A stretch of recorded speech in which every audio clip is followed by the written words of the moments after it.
2012년 겨울, 뉴스는 없었습니다. 공정한 방송이 하나라도 있었다면. 지금부터 씨를 뿌리고 물을 부어주세요. 조합원 가입으로 할 수 있습니다. 국민TV는 2016년 총선, 2017년 대선 가장 강력한 공정방송이 되겠습니다.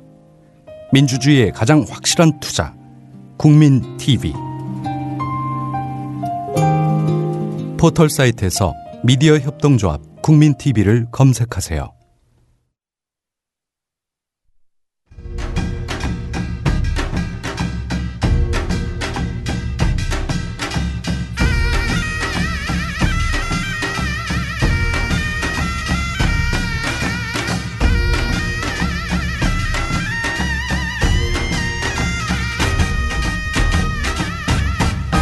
안녕하십니까. 2013년 5월 24일 금요일 아침에 여러분과 만납니다.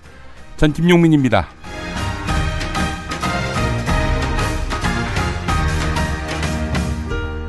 어제를 통해 오늘을 돌아보고 또 내일을 그려보는 시간, 인문학으로 여는 오늘로 오셨는데요. 네, 1980년으로 한번 가보겠습니다. 1979년 10월 26일에 무슨 일이 있었죠? 네, 바로 12.6 사건, 12.6 사태. 박정희 전 대통령이 김재규 중앙정보부장에게 피살당한 날입니다. 이로써 18년 군사 독재 정권은 막을 내리게 됐습니다. 물론 이듬해에 또 새로운 군부가 국가 권력을 찬탈하게 되는데요. 자, 김재규 중앙정보부장에 대한 재판은 12월 4일 처음 시작됐습니다. 김재규가 박정희를 쏘아주겠다는 점은 사실 의문의 여지가 없지요. 문제는 의도였습니다. 전두환을 중심으로 한 신군부는 김재규의 행위가 내란 목적의 살인 사건이라고 규정했습니다. 그러니까 이제 김재규가 박정희를 죽이면 자기가 이제 대통령이 될 수 있다. 국가 권력을 장악할 수 있다. 이렇게 판단을 했다고 본 겁니다. 하지만 김재규는 자신이 박정희 대통령의 무덤을 딛고 서서 정권을 장악하려 할 만큼 도덕적으로 파렴치하지도 않고 정권욕에 미친 사람도 아니다라고 항변했습니다. 재판에서 또 다른 쟁점은 바로 관할권 문제였습니다. 김재규가 박정희를 사살한 것은 1979년 10월 26일 바로 그날이죠. 저녁 7시 40분쯤 계엄령이 선포되기 이전이었고 박정희나 김재규나 모두 현역 군인이 아니었기 때문에 군사법정에서 재판을 진행해야 할 근거는 어디에도 없었던 것입니다. 그럼에도 불구하고 신군부는 군법회의에서 거의 매일 재판을 열 정도로 재판의 진행을 서둘렀습니다. 법정의 김재규는 어땠을까? 처음에는 인권 변호사들이 그래도 내가 인권 변호사인데 사람을 죽인 김재규를 어떻게 변호할 수 있겠는가? 이렇게 조금은 꺼림직했습니다. 김재규를 변호하는 거 마땅치 않게 여겼던 거죠. 하지만 재판이 진행되면서 변호사들은 자유민주주의 회복에 대한 김재규의 진정성과 인품에 매료됐다고 합니다. 김재규는 대장부로 이 세상에 태어나서 내가 죽을 수 있는 명분을 발견했다고 생각했기 때문에 법정에서 자기의 목숨을 구걸하지 않았습니다. 다만 부하들만큼은 살리고 싶었습니다. 혁명 이념에 완전히 동조한 사람이면 저 세상에 데리고 가도 좋지만 아무것도 무슨 영문인지도 모르고 죽는다는 것에 대한 죄의식 때문이었겠죠. 김재규는 옥중 수양록에서 지금까지는 자신의 정당성 주장으로 죄책감을 느끼지 못했다라고 했지만 이제 저 얼굴들을 보니 죽고 싶다 하루빨리 이렇게 썼습니다. 저 얼굴들, 말하자면 자신과 함께 이른바 거사에 동참했던 박선호 같은 사람들을 말하는 거겠죠. 국민 여러분, 자유민주주의를 만끽하십시오. 김재규가 한 말입니다. 이렇게 김재규는 박정희를 쏘았지만은 박정희의 명예만큼은 지켜주고 싶어 했다는 점도 눈길을 끕니다. 김재규는 법정에서 박정희에게 여자 연예인을 불러다 주는 일을 담당했던 이른바 채홍사 박선호가 박정희의 여자 문제에 대해서 진술을 하려고 하니까 뒤를 돌아보면서 야, 하지마! 이렇게 제지하기도 했다고 하죠. 김재규가 그런 사람이었던 모양입니다. 그런 김재규가 1980년 오늘 교수형에 처해지게 됩니다. 오늘은 김재규가 세상을 떠난 날이다. 이런 이야기입니다. 오늘이 바로 그런 날이었네요. 예. 주진우 기자가 실은 김재규 전 중앙정보부장의 기일을 맞아서 그걸 취재하기 위해서 1900이 아니죠. 2009년 5월 23일에 김재규 씨 묘소를 들렀는데 그때 이제 노무현 전 대통령 서거 소식을 접했다는 겁니다. 참 기분 참 묘했겠어요. 예, 주진우 기자. 이상의 내용은 지난 토요일 한겨레 토요판 한홍구의 유신과 오늘에서 인용했습니다. 예, 김재규는 보수 우익계의 마지막 대륙형 인간이다. 이런 제목의 글인데 한겨레에 들어가셔서 이 기사 한번 참고해 보시기 바랍니다.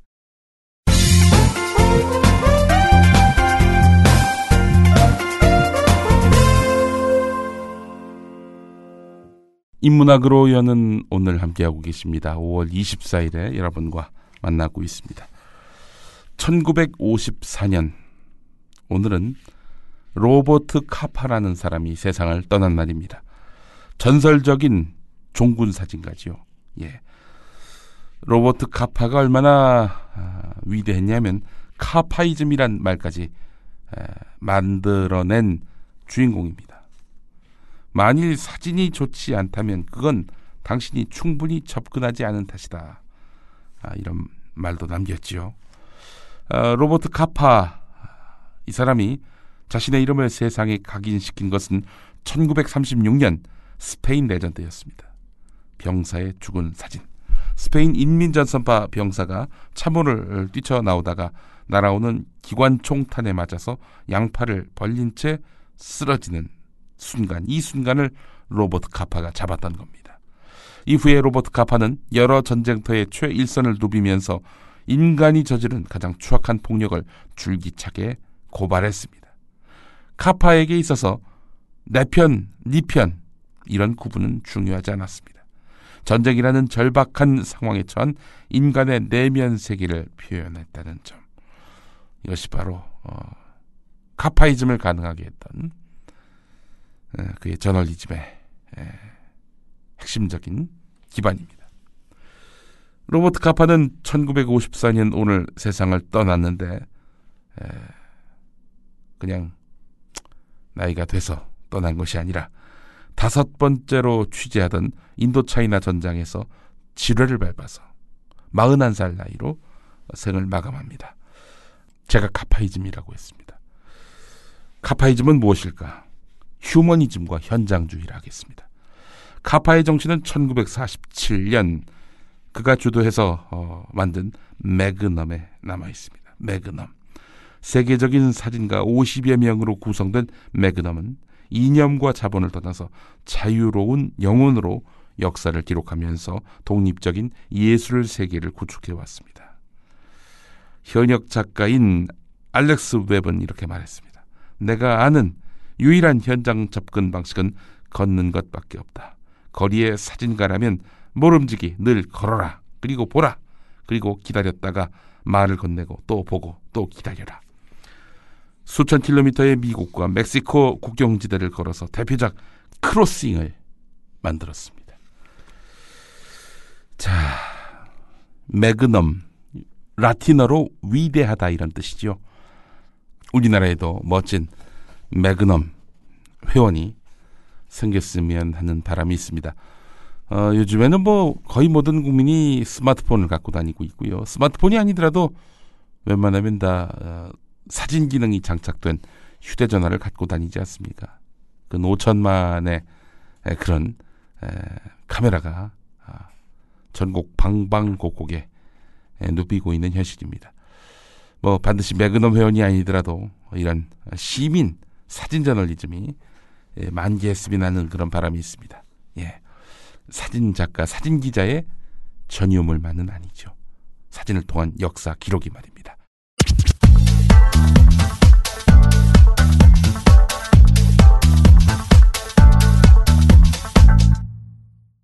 오늘은 세상을 떠난 사람들 이야기로만 이렇게 엮으려고 엮은 게 아니라 뭐 엮다 보니 그렇게 됐네요. 예. 오늘은 조선의 태조인 이성계가 세상을 떠난 날입니다. 1408년에 이 세상 사람이 아니게 됐습니다. 태조 이성계 하면은 경복궁이 생각이 납니다.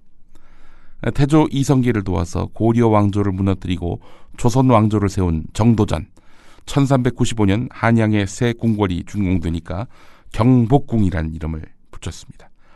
시경에 나오는 군자만년 계의 경복이란 글귀에서 경복을 따왔다고 하는데요.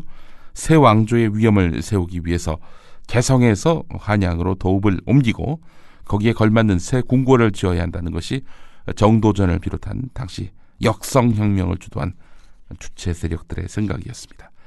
정도전이 남긴 삼봉집을 보면은 궁궐을 잘 짓는 것은 물론 이름도 잘 붙여야 한다는 그런 생각이 담겨 있습니다. 궁궐이란 임금이 정사를 다스리는 곳이요, 사방이 우러러보는 곳이요, 신민들이 다 나아가는 곳이므로 제도를 장엄하게 해서 위엄을 보이고 이름을 아름답게 지어보고 듣는 자를 감동하게 해야 한다. 태조는 경복궁뿐 아니라 당시 새 궁궐 안에 있는 모든 전각과 부속 건물의 이름도 정도전에게 짓도록 했습니다. 근정전 이름 많이 들어보셨죠? 예, 역대 임금의 즉위식이나 대례를 이제 치르는 그런 장소인데요. 경복궁의 정전이라고 있습니다. 근정전. 임금에 대한 2인칭 전하 있죠. 전하. 통촉하여 주시옵소서 할 때 이 전하라는 말은요, 바로 근정전의 전에서 따온 것이라 하겠습니다. 전은 임금이나 왕비, 대비 같은 이런 사람들의 공식적인 직무 공간입니다. 궁궐 안에서도 가장 서열이 높은 그런 건물이라 하겠습니다. 따라서 전은 아무 건물에나 붙일 수 있는 이름이 아니었습니다. 조선시대 그 건축물을 보면은 뭐 당, 각, 제, 헌, 루, 정, 이게 서열에 따라서 건물의 명칭 이름이 각각 달랐는데, 이러다 보니까 지방 관서장의 집무실은 대부분 동헌에 머물렀습니다. 그 경복궁은 임진왜란 때 외적에 의해 불탔지요. 대원군에 의해서 복원이 됐고요. 다시 일제가 광화문을 헐고 거기 조선 총독부가 또 들어섰던 거 아닙니까? 일제강점기 때 말입니다. 그러다가 또 그 조선 총독부를 헐고 그 자리에 이제 근정전을 새로 복원했던 겁니다. 그 무렵이 이제 2003년 아니었습니까? 10년 됐네요. 예. 뭐 정말 그 복원 공사는 건물의 복원 공사로만 그치는 것이 아니라 말 그대로 우리의 역사적 정기를 회복하는 그런 복원이 아니었겠는가, 이렇게 의미 부여도 할 수 있을 것 같습니다. 자, 이런 가운데 경복궁 야간 개방이 어제부터 이어지기 시작했는데 많은 분들이 몰리는 바람에 뭐 안전사고 가능성이 우려되니까 관람 인원을 제한하기로 했다는 뭐 그런 소식이 또 새벽에 들어왔습니다. 네. 그 대원군대 그 경복궁을 그 재건하면서 팔도에서 장정들이 동원됩니다. 그들이 일이 고달프니까 넋두리를 이제 하게 됐는데 을축 4월 갑자일에 경복궁을 이룩했네. 석수장이 거동을 벗어 방망치를 갈라잡고 눈만 껌뻑거린다. 도편수라는 놈의 거동을 벗어 먹통을 들고 갈팡질팡한다. 예, 이런 사설을 보면은 무리한 공사를 풍자하는 그런 내용이 담겨 있다 하겠습니다. 동서고금을 막론하고 참 민중들은 항상 불쌍했습니다. 인문학으로 여는 오늘 순서를 모두 마치겠습니다. 월요일 아침에 다시 오겠습니다. 여러분 고맙습니다. 국민TV